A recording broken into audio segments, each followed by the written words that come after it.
j'ai suivi une hypnose régressive l'année dernière. J'étais victime d'entités depuis mon plus jeune âge. Donc, ce travail a été fait. Aujourd'hui, je continue à suivre une autre personne qui travaille sur les programmations, sur l'hypnose de l'âme en hypnose, réveiller l'hypnose, quoi, etc. Donc, c'est un peu le milieu du supramental.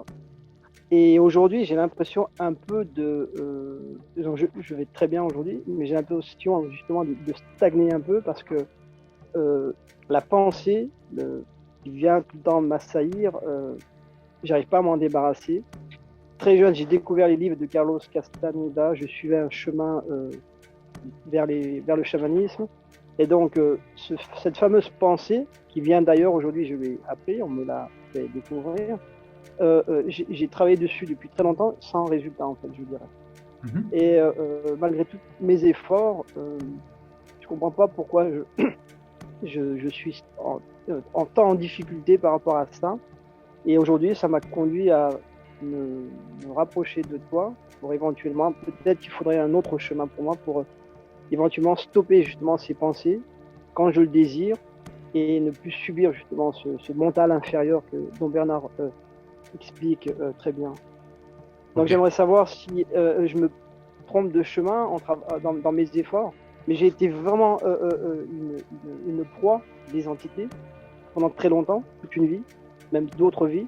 C'est ce qui m'a fait aujourd'hui, c'est ce qui m'a empêché de m'épanouir et de me réaliser. Mais aujourd'hui, j'ai l'impression, même si je suis libéré totalement, j'ai l'impression que cette pensée-là, elle est tellement profonde. Ce travail qui a été fait sur moi de parasitage, je dirais, tellement profond, j'arrive pas à m'en sortir, quelle que soit la manière dont je cherche à sortir de là. Ok, Jamal. Du coup, merci pour ton témoignage. Je vais me permettre d'être direct, puisque c'est ce qu'on recherche ici. Oui. En fait, tu parles de supramental. Je travaille sur le supramental, mais parfois, vous savez, la frontière entre le supramental et le supra-imaginaire, on la voit pas trop. Donc, il y a beaucoup de choses qui sont qualifiées de supramentales, mais qui sont plutôt supermentales, en fait. Super imaginaire.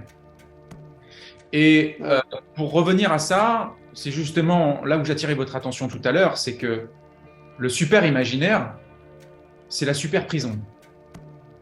Okay, tu peux améliorer les conditions de ta prison, être mieux dans ta prison, avoir un petit four micro-ondes, une petite télé, des jeux vidéo, etc. D'accord, des barreaux dorés, etc. Mais faut pas confondre. Faut pas confondre le supramental et le supra-imaginaire. Il faut pas confondre le supra-imaginaire et le point zéro qui est l'antithèse de l'imaginaire en fait, qui sont opposés quoi. Je pense que c'est normal que tu aies pu ressentir des effets positifs dans ce supra-mental ou supra-imaginaire, parce que bien sûr qu'on peut toujours améliorer notre condition dans le mental. Et je ne suis pas surpris quand tu me dis, mais avec cette pensée revient, cette pensée. Tu me parles bien de pensée, encore une fois. Ouais, absolument, absolument. C'est la pensée qui m'embête. Voilà. Et c'est bien toute la problématique pour ceux qui plafonnent. Et donc, je crois que vous êtes plus de 90%, sans doute, à être concernés, ceux qui plafonnent au niveau de la pensée, que vous soyez thérapeute ou pas thérapeute.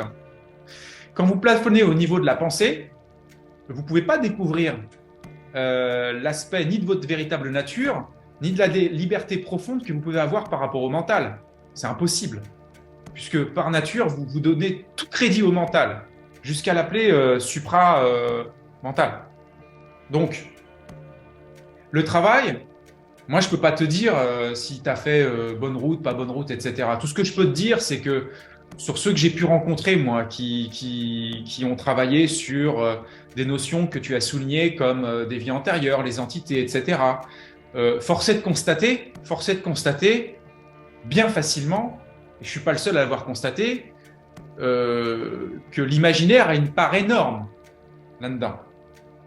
Et ce serait vraiment, vraiment, vraiment imprudent de dire « Ah non, non, mais moi, ce n'est pas mon imaginaire, c'est vrai ». ce que j'ai imaginé là, c'est vrai. Non, non. Faut être très prudent en fait sur tous ces trucs-là quand on parle d'entité, de vie antérieure, etc. Et la base de la base, c'est le recul. La base de la base, c'est le centrage. La base de la base, c'est d'être impacté en rien par tout ce que peut t'amener ton imaginaire, ton mental, que ce soit des soi-disant entités ou des soi-disant de vie antérieure. La base de la base, c'est que tu puisses te retrouver libre en amont de tout ça. Ensuite, après, c'est toi qui deals avec tout ça, c'est toi qui vois. Mais tant que vous n'êtes pas revenu sur la rive, les amis, c'est normal que vous soyez emportés par le torrent, même si le torrent a des courants qui ne sont pas forcément très forts. Mais alors, quand les courants sont forts, après, c'est la galère. D'accord ? Donc, ce que je peux te dire, c'est zéro mental ou pas zéro mental. Je t'invite à calmer tes pensées. Je t'invite à découvrir qu'il y a une intelligence qui ne découle pas du mental. Je t'invite à découvrir que tu peux être sans penser, même si c'est momentané. Je t'invite à découvrir que les choses qui te touchent et qui te font du mal dans ton esprit n'existent que parce que tu y crois. Parce que dès que tu cesses d'y croire, ça s'effondre. Tiens, c'est marrant, c'est magique. Dès que tu cesses d'y croire, ça s'effondre. Et dès que tu cesses d'y croire, t'en es libre. Donc moi, c'est plutôt vers ça que je vous amène.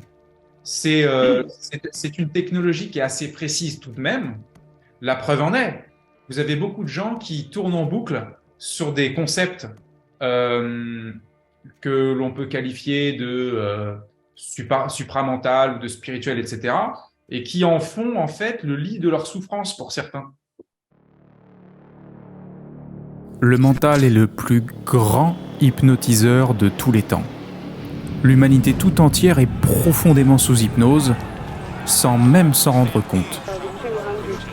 Souffrance, dépression, folie, perte de sens sont les symptômes directs de cette hypnose mentale omniprésente.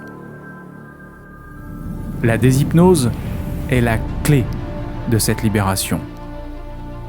J'ai créé les rendez-vous de la déshypnose pour tous ceux qui veulent sincèrement résoudre cette équation.